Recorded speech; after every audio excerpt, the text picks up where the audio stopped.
NFL Draft Prospect Podcast. It is another interview edition, bringing you inside, behind the scenes, behind the curtain for some of the top prospects across college football for 2023 NFL Draft. Of course, is what we're gearing up for, but I have a young man that could also be a part of 2024 if he chooses to exercise the COVID year that it was granted to athletes a couple years ago, obviously, when the shutdown potentially happened. And I wanted to bring in Kyle Hergel, who is an offensive lineman out of Texas State, just came off of a fantastic year in his first year at Texas State, made all conference after transferring over from North Dakota. Welcoming Kyle into the show. Kyle, I appreciate you again, man. I know we've had the chance to talk a couple times up until this point, man, but been impressed, obviously, with the film that I've seen of you so far. And thank you so much for joining the show today. Really appreciate it. Yeah, thank you so much for having me on. It's always a pleasure to get with you and, be able to do these things. And, thank you very much for having me on. Yeah, no, absolutely, man. So for some people that have not seen Kyle, I would suggest especially the first game that I took a peek at was the Baylor game, where their nose tackle, Siaki Ika, is getting a lot of draft praise right now. And I thought Kyle had a fantastic game against Baylor and really showed out, kind of what his ceiling is as a football player. And he's received also some draftable hype from the NFL this spring as well. So excited to have Kyle on. Kyle, you bring a really unique perspective, which is why I really wanted to get you on the podcast, right? We're going to I told Kyle before, we're going to run this almost as a journey, right? So first and foremost, Kyle is a Canada guy originally, right? So he's out of the Toronto, Ontario part of Canada and originally went to North Dakota. So Kyle, before we get into the recruiting side of things from North Dakota specifically and going over there, because I know you had a really nice start to your career, obviously, over there before transferring to Texas State. Talk to me about being a prospective recruit in Canada in general, because I know it has its challenges. There's some guys that go severely underlooked. What was your experience just being a Canadian playing American football and trying to get those opportunities in front of you?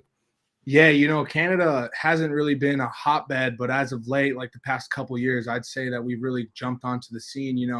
Guys that came before me, like Neville Gallimore, Chase Claypool, those guys kind of like opened the doors up for the Canadians. And, it's kind of like every year you get a couple that kind of do real well and then open the doors up for the next generation, the younger generations. And, I like to say that I am one of those severely under-recruited kids in Canada.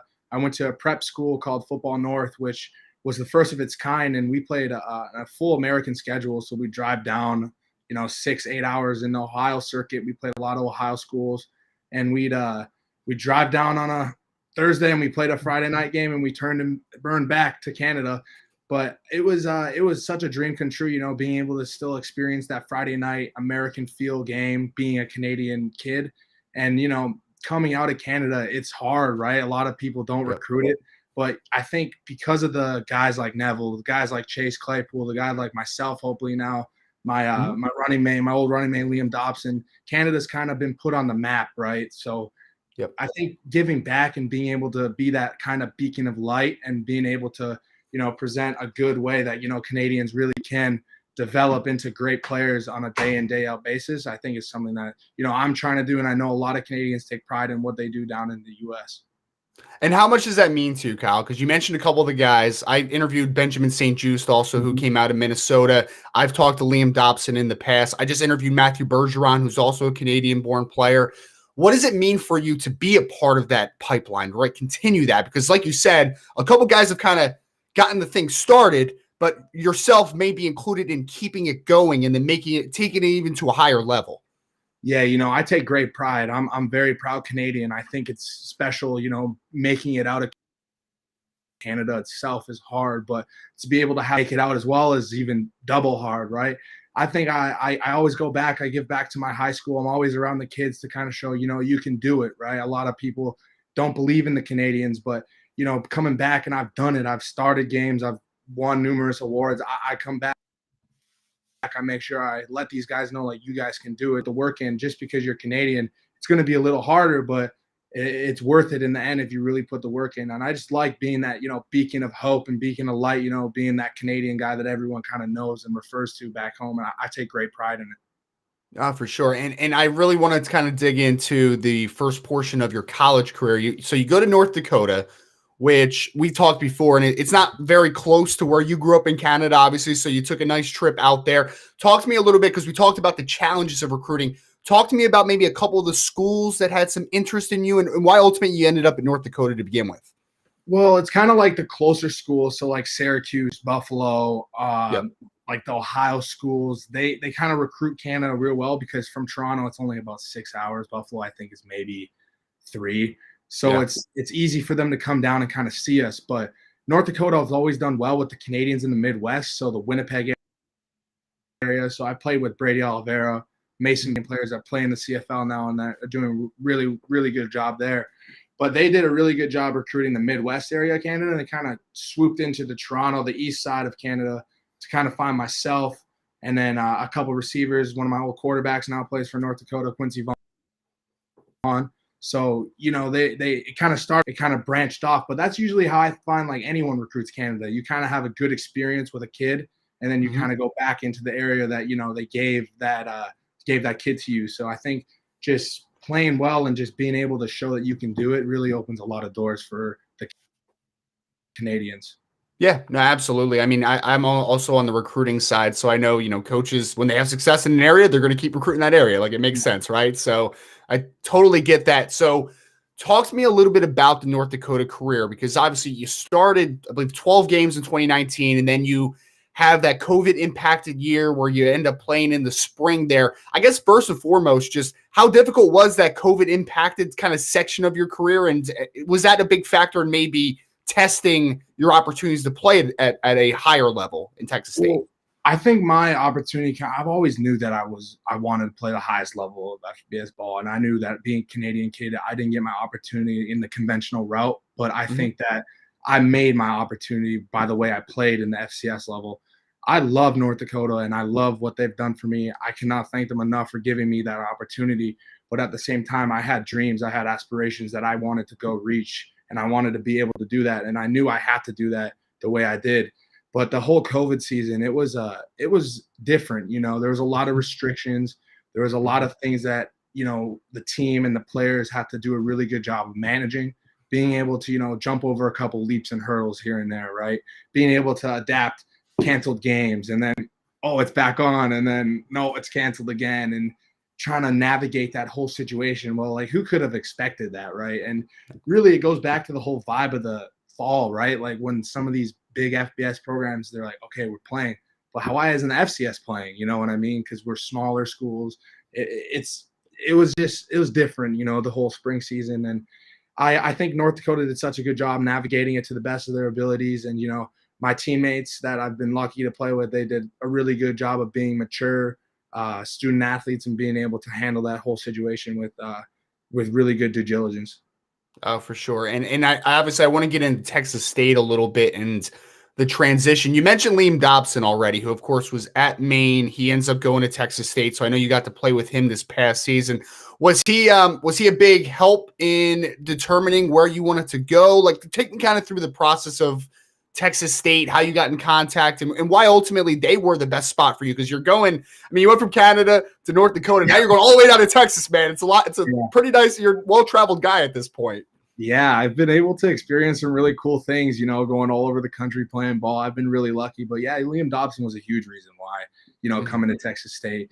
I think some people kind of just click, they have that, what do you want to call, like a good like cohesion with each other, right? And I knew that he was playing right tackle, and I'd have the opportunity to come and slide in at right guard and make that Canadian wall, we called it. So it was something that, we were able to do. And it was kind of cool because talking out, I was hit up by a lot of schools in the portal, being able to recruit that. I thank all those schools. It was a blessing to be able to talk to all of them and be able to build relationships that, that I'll hopefully have for the rest of my life. But at the end of the day, I really gelled with the staff here from the top down. Coach Spav, he's my guy. I'd do anything for that guy. And all my coaches here, Coach Hamilton, my O-line coach, he's a guy that, that slid into the O-line room after our first O-line coach that recruited me, Jim Turner, was, went separate ways. They went to USFL, but he's a guy that I look up to every day, and being able to be in the room with him and get feedback from him and be able to kind of bounce off ideas off each other. It's something that really I cherish, and it's something that helps me and develop my game. And the guys, of course, the guys in the room, that's what makes the O-line, and I think that's what makes our team, right? We got a bunch of misfits, we like to call ourselves, you know what I mean? We got a D2 right tackle, we got an FCS guard, we got a JUCO center, we got another FCS guard, JUCO guard, and then a little kid from Oklahoma, Dalton Cooper. So, it's just like a ragtag bunch of groups that take pride in what they do, right? And I kind of gelled with that whole mentality because, that's who I am, right? I wasn't that 5-star guy. I'm a 6'2" guard that's 310 pounds, I like that whole underdog chip on your shoulder kind of mentality. And the whole program, Texas State itself, we haven't had the best rap in the last couple seasons, and I cherish the opportunity to kind of come in, slide in, and be, a guy that can help move this program and change this program for the better. Oh, for sure, man. That's really well said. And Liam Dobson's one of my favorite interviews I've ever done, by the way, man. He's a character, man. I remember I'm going off on a tangent for a second, but first time I talked to him, we had to push back the interview like a half an hour because he was finishing up eating some pork butts just off the grill or something. I was like, oh, that's interesting, man. That's some Canadian stuff. I don't know about that stuff. But have you ever seen the picture of us? We did the maple syrup. I don't know if you've seen it. I'll have to send it to you after this, but it got posted around everywhere. Like it was like National Maple Syrup Day, and we were in our jerseys, and we had this big pint of maple syrup. We were pouring it in each other's mouths. Like, it's funny. I gotta send it to you. It's awesome. Please do. His name was the first. You remember the main touchdown when his stomach was out? That was his. Yep. Dick. Yep. So the crop top. Yeah. Canadians together. So it's awesome. I love it. He's a great man.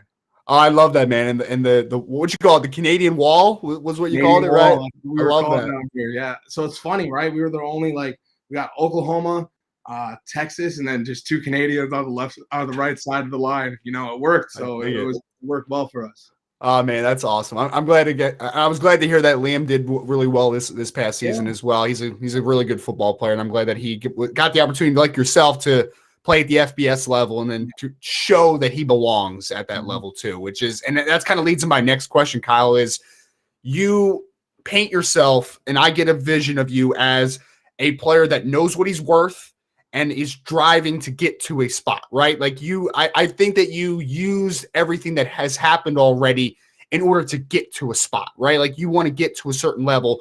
You got to the FBS level, obviously, and you had a really successful season. Can you just take me through a little bit of your success, and did it live up to your standards? Do you think there's still a higher level you can go? Like, how happy were you just with the performance you had in your first season with Texas State? I got so much more left in the tank. You're either green and growing, or you're ripe and dying. And I think I'm just starting. I'm green and growing. I'm learning every day. I've had the opportunity to work with so many different offensive line coaches, so many different offensive coordinators. I've been able to take little by little things from them and implement it to, a bigger scale, a holistic approach. A lot of the techniques, they stay the same, but what changes is just being able to have a better honing in on the offense itself, right? Being able to study more film, watch the pros and how they do it, how they carry themselves. It's just something that I've studied throughout this whole offseason, along with just my work ethic. It's something that I hang my hat on. The day I stop working hard is the day I lose my edge, and it's the day I can't do this anymore at the level I want to be able to do it, right? So I think just being able to keep that work ethic and then have good people surrounding me that will hone my game and make it more, educated, more intelligent. But I have the drive, and it's all I want to do in life, really. I just want to play ball. I want to lift weights, and I want to be around good people. And I think it's just something that this year it's going to come together in a special way, not just for myself, but for this entire team. And I'm really, really excited to, showcase my best version of my best self. Yeah. And I want to ask you about some of your goals that you have, because you've mentioned multiple times you're excited not only for yourself, but what the team can accomplish, right? And I want to definitely get in, because you just mentioned a lot of great people around you. Obviously, you just went to O-line Masterminds, and I want to, pick your brain about that experience. But just kind of wrapping up, just maybe a little bit of the outlook from the team side and yourself. You have 2 years left. We'll see what happens as far as if you have a great season and you can make that jump next year. But just for the 2022 season, what are some goals that you have from a team perspective, individual perspective? Like, what would make 2022 a great year for you, in your opinion? I want to get this team to a bowl game. That's what our goal. And, we talk about it a lot as a team, a unit. We have goals as an offensive line unit that are pretty specific to us, right? We have Sure. our domination. Like everyone talks about dominating, right? Like what is the definition of dominating though? And I think that's what something me and Coach Ham have worked on tirelessly. Like what like is our definition of domination? What do we like quantify it as, right? Mhm. And as a team, we want to go to a bowl game. That's something that, we want to get that 6-win mark, obviously more, but we want to be able to represent and show kind of what Texas State has been able to do and kind of get the bad taste of our mouth, right? We've been so close so many years, but we're tired of talking about how close we are. We got to be able to close. We got to be able to finish. And, I think that's something that this whole entire winter, this entire spring, this entire summer that we focused on. And it's something that drives us every day. It's going to be a special year. And, for myself, I just really want to focus on just being the best version of myself every day. I take it day by day, but I always say like last year I got a couple cool awards. I was PFF Honorable All-American. Yep. I was Team of the Week 3 times. I was all Sun Belt this, all Sun Belt that. But my favorite's the next one. I want what's next for me, right? I want to be first team this, I don't want any doubt. I don't want to leave a shred of doubt in anyone's mind about what kind of human I am, what kind of player I am, and I'm going to put it on tape every day in practice, every day in the game, and I just want to dominate the guy across from me and make sure my team's doing what they have to do to get to that bowl game, get to that 6-win mark for sure.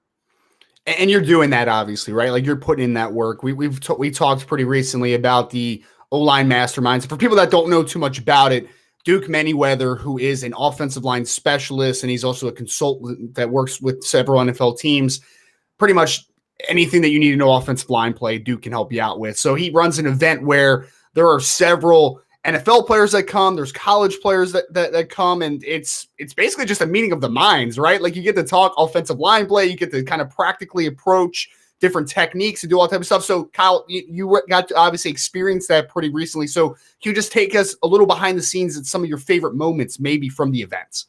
Yeah, what an honor that was, just being one of the guys in that room with such great players, being able to just watch how they carry themselves, watch how they interact with, the younger players, the next generation, right? You look at some guys that are Pro Bowlers. Lane Johnson was there, Creed Humphrey, Trey Smith, and then the Hall of Famer, Steve Hutchinson. You got Willie Rofe. We got Olin Kreutz, just Willie Anderson, the best guys at their position, right? The guys that paved the way for what this modern generation of offensive line play is. And just the humbleness that they approached everyone with. Like, they don't know who I am. They don't know who some of these younger kids are, but they made sure that we got the answers that we needed, right? Being able to talk to them and just pick their minds from little things, just stories that they have.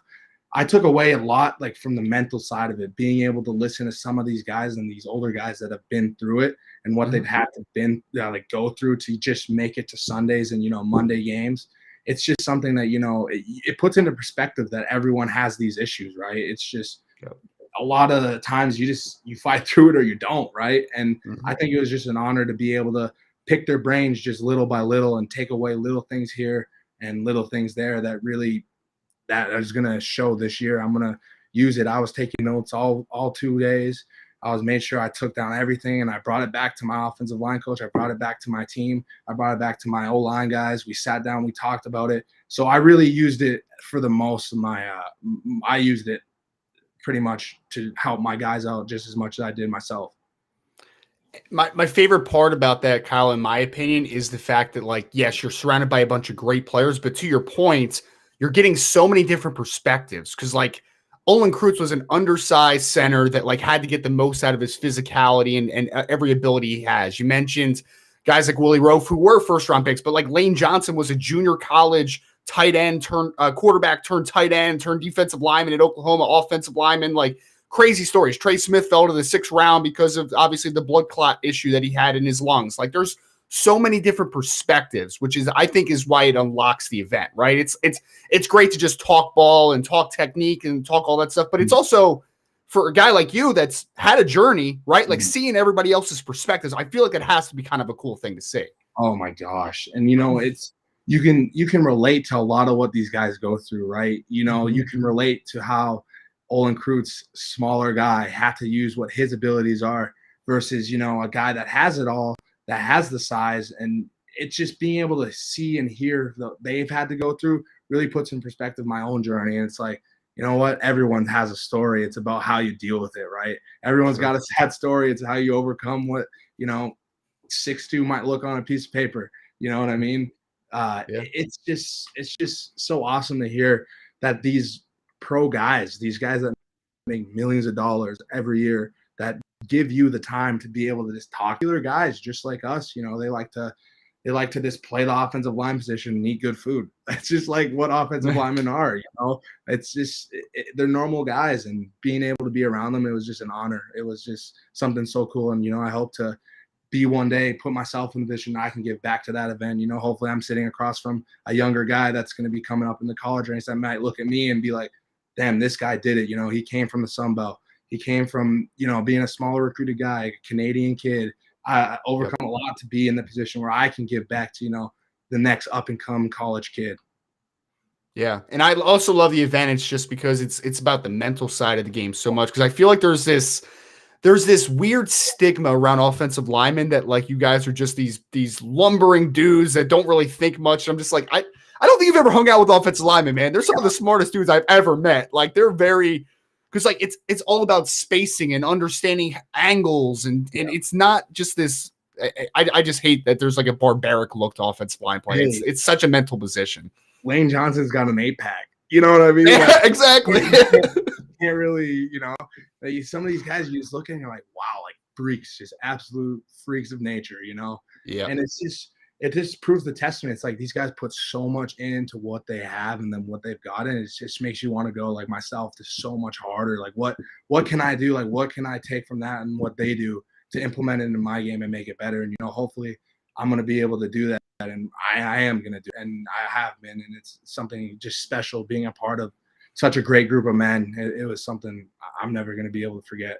Yeah, we can't underrate the athleticism that it also takes to play position. Like you said, Lane Johnson ran like 4.72 at like 300 something pounds, like just a freaking nature athlete. So, Kyle, I really appreciate the perspective from the O-line mastermind. I guess the last couple things I want to talk to you about is just, like I said, you have junior eligibility just with COVID and everything else working. So you could potentially be a part of the 2023 draft, or it could be the 2024. We'll see kind of how everything shapes out. But I just kind of want to get your perspective on the fact that you're working towards that goal, and you could be a professional athlete in the pretty near future here. Just what type of blessing is it, just considering the background you've had, all the work you've put in? Just what would that feel like when that does become a reality for you?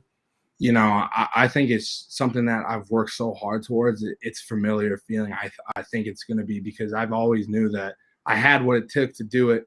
I had to go and do the work, which I have.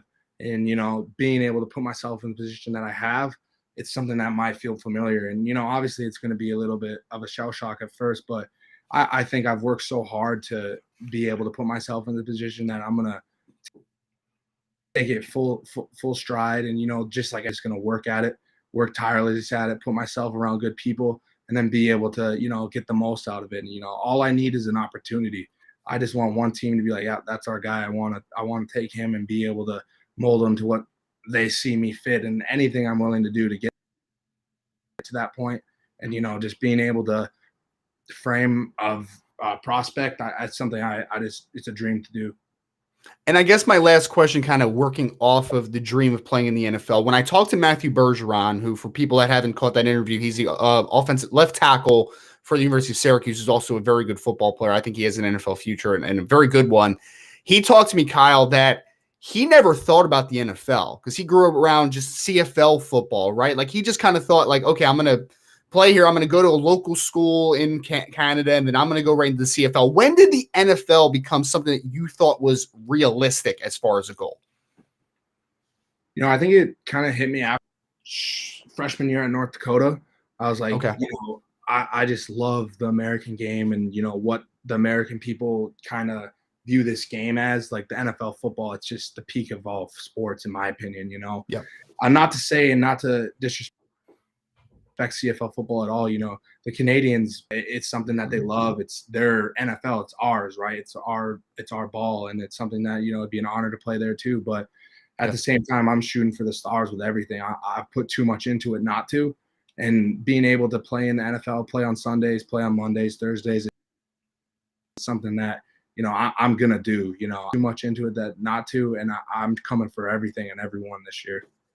That's a great note to end on. Again, joined by Kyle Hergel, offensive lineman out of Texas State, former North Dakota transfer, and has Canadian roots. One of the better offensive linemen that you probably haven't heard of, and you need to go take a look. Again, go take a look at some of Texas State All-22, especially that Baylor game. There's a lot of guys on that Baylor defense that have gotten drafted last year or have some real nice reputations already in draft circles that I thought Kyle dominated, to be very honest with everyone. So, Kyle, appreciate this again, man. This was fantastic. Thank you so much for giving myself and the viewers your perspective, and just a really fantastic conversation, man.